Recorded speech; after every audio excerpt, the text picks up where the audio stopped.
atbalsta Rimagās Plus un Pica Lulu. Šovu piedāvā Okarte.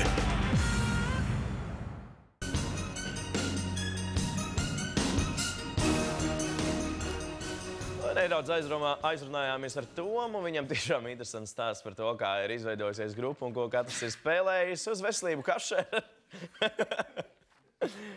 Bet īsumā ātri par nākošo stāstiņu, ko mums vēsta Delfi izklaidēja Mango LV. Liene Brikovska atradusi savu lielisko vīrieti, kurš ir frizieris un kura vārds ir Konstantīns. Vairāk par šo raksta tieši Mango LV. Nekomentēsim, kas kā, jo Liene mums šeit nav. Čau, Liene, sveiciens tev. Laižam tālāk.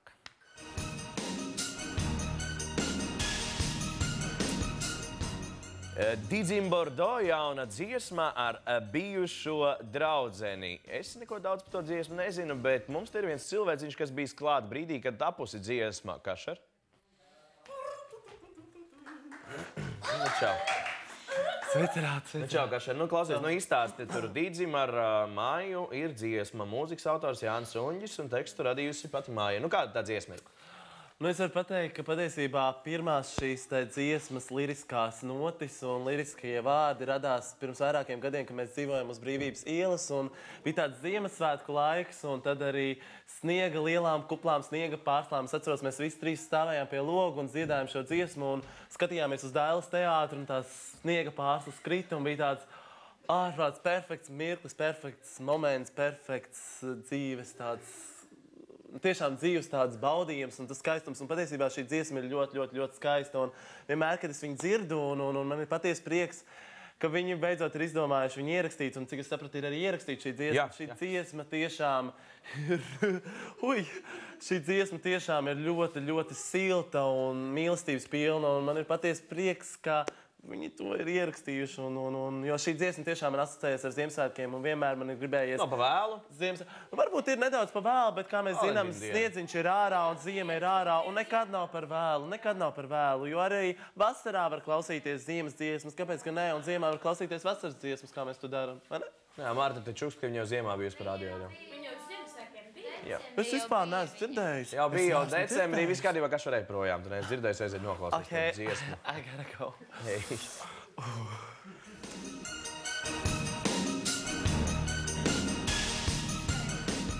Marta, ļoti ātri, lūdzu. Es gribu pateikt lielu paldies Laumiņai un Valdiņiem par šo lielisko dāvanu. Paldies, tas ir vienkārši stilīgākais pulkstenis, kādu es pēdējā laikā esmu redzējis. Tev patīk arī, vai? Man ļoti patīk, paldies. Valdis ir vispašākais frizieris! Laumiņa un Valdīts, lai atsūta arī man tādu foršu pulkstenī. Nu ko, bet laižam tālāk pie nākošās, un tā arī īstenībā tāda visskandalozākā ziņa, kā es šodien uzzināju, kad par šo cilvēku rakstā visur un it visur un it visur. Un tā ir Lingita, kura šodien, ja nemaldos, pat ir sniegusi portālā Mango LV interviju, kuras laikā minējusi tekstu Olga Rejecka nesot nekāds dievs. Un Lingitai šie vārdi bijuši, nu, ko Olga tieši koncertā teica, ir bijuši diezgan skarbi un viegli vispār Lingitai nesot, bet par to, cik viegli viņai ir vai nav, lai viņa atnāk un izstāst mums pati. Lingita.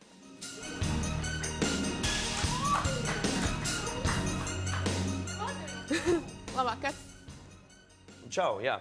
Man te visu laiku visi mēģina traucēt, sākot ar Martu Rito un Madaru Vēgeri, lūdzu, un neviens vairs neko tādu nedara. Paldies, nu, Lingita, izstāsti, kas tur ir, nu, šodien sniedz interviju, tur intervija tāda diezgan gara, es lasīju.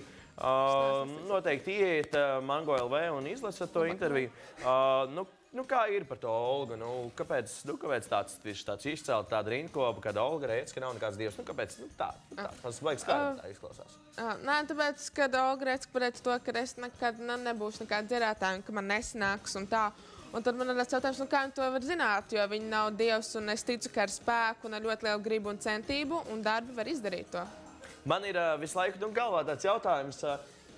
Nu, tu zini konkursu Olgas Distīnijas, ne? Jā. Nu, tu pati tur piedalījies? Jā, esmu arī iegūstu godalgotas vietas. Godalgotas vietas. Tu, piemēram, cik sen tu piedalījies un kādas vietas bijušas un tādas dziesmas, kādas dziedāji? Es piedalījos 2007. gadā Un tad man bija, man liekas, 3. vieta vecāku grupā. Vecuma grupa bija no 13 līdz 18 gadiem, man bija tikai 13 gadi, es dabūju 3. vietu. Un tad mēs piedalījāmies ar pabu grupu 1 gadu. Nē, tīri kur solo. Tad es tikai vienu gadu piedalījos. Vienu gadu tikai piedalījos. Un tad Olga tev neko tādas frāzes neteica un neko tam līdzīgi neminēja. Bet, viņa arī ar tevi droši vien pamanīja un tā runājās tev, ko varētu iedīgums. Jā, vēl es arī biju Eolikas atlasē, un tas arī tik līdz pēdējā kārtē, jā.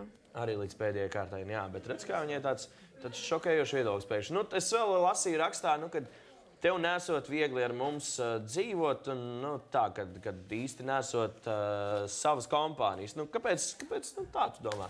Nē, es nesaku to, ka man nav gluži savas kompānijas. Man vienkārši ir daži atsevišķi draugi, ar kuriem es arī varu parunāt, un arī ar tevi, Mārtiņ. Man visi ir tādi, ar kuriem es runājos un dalos viedokļos un pieredzē, bet nav tā, ka es būtu tikai vienā, noteiktā bariņā. Nu jā, mums jau īsti nevienam nav. Visi, man liekas, vienā tādā lielā čupā ir. Bet citiem ir tāds izteiktāks. Citiem izteiktāks. Nu, izstāsti, ko tu nākošais nedēļa dziedāsi, un kā tu pārsteigsi mūs ar kaut ko ārkārtīgi spēcīgu vai netik spēcīgu, tieši kas, varbūt, saki dziesmu un tā. Nākošais reizes es dziedāšu lūkšanu visiem, un man tas liekas ļoti īpaši priekš manis, tāpēc, ka es ticu Dievam, un tāpēc man tas ir ļoti nozīmīgi, un man liekas, es ceru, ka arī kāds dievišķs spēks stāvēs par mani. Un man izdosies. Labi, paldies tev, Lingit. Paldies. Es te gribēju uzaicināt. Jā, nāc Marta arī tavam. Madri arī nāk. Tā kā Antriņi mums ir bišķiņā apslimos. Bet viņi veseļojās, viņai jā, mēs gribam nodziedāt dziesmu Robītim. Visi varētu nāc. Robītim, jāsaka, ir ar labu nakti noteikti. Mēs sūtam sveiciens no mammītes, jā. Mammīte sūta bučiņas. Zvaigznīte, zvaigznīte, zvaigznīte debesīs, nekrīti, nekrīti. Paliec debesīs, o, zvaigznīte, zvaigznīte, zvaigznīte debesīs, nekrīti, nekrīti, paliec debesīs. Bučiņās! Sapnīšus! Māc, mums sanāk īstā kā Jā, Tā arī ir, jā. Jā, bet mammītē viss būs kārtībā, un mēs parūpēsimies, lai viņi dzer karstas tējas ar medutiņu un ārstējās. Jā. Labi, bet, atgriežamies vēl mums bišķiņi, varbūt laiks, kādu minūti ir. Jūs klausījāties stāstu par Tomu? Jā. Labs, un Marta, kā tev bija grupā, kā ir ar taviem džekiem tur vajag? Es nezinu, kas tev spēlē, piedod.